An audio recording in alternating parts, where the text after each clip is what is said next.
नमस्कार. नसरापूरमध्ये घडलेल्या लहान मुलीवरच्या अत्याचाराची घटना ताजी असल्यानंतर पुणे शहर असेल, महाराष्ट्र असेल, अशा अनेक ठिकाणी आपल्याला लहान मुलींवर अत्याचार झाल्याच्या घटना पाहायला, वाचायला, ऐकायला मिळालेल्या आहेत.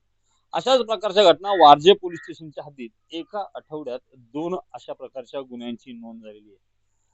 फक्त 4 दिवसाच्या अंतरांमध्ये कर्वेनगर मधील भालेकर वस्ती भागामध्ये एका 53 वर्षीय नराधमाने 11 वर्षाच्या मुलीचा विनयभंग करण्याचा प्रयत्न केला.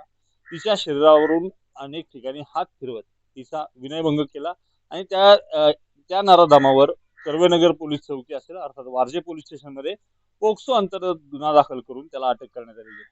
त्याचबरोबर कालच शिवनेमधील दांगट पाटील नगर या भागात असलेल्या स्नेहा विहार या भागामध्ये एका 10 ते 11 वर्षाच्या मुलीच्या पाठीमागे एक 23 ते 24 वर्षाचा तरुण तिचा विनयभंग करण्यासाठी धावत होता.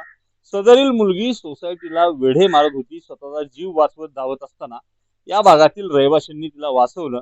अन्यथा त्या ठिकाणी देखील काहीतरी अनुचित प्रकार घडला असता. ती मुलगी देखील साधारण 10 ते 11 वर्षांची होती आणि त्या नराधमाला पकडल्यानंतर या भागातील नागरिकांनी त्याला चांगला चोप दिलाय आणि या नराधमावर देखील वारजे पोलीस स्टेशनमध्ये पोक्सो अंतर्गत गुन्हा दाखल करून त्याला गजाआड करण्यात आले. अर्थार्थी 4 दिवसाच्या अंतरामध्ये 1 आठवड्याच्या आतमध्ये वारजे पोलीस स्टेशन हद्दीमध्ये पोक्सोचे 2 गुन्हे दाखल झाल्यामुळे वारजे पोलीस स्टेशनचा परिसर हादरलेला आहे असं म्हटल्यास वावगं ठरणार नाही.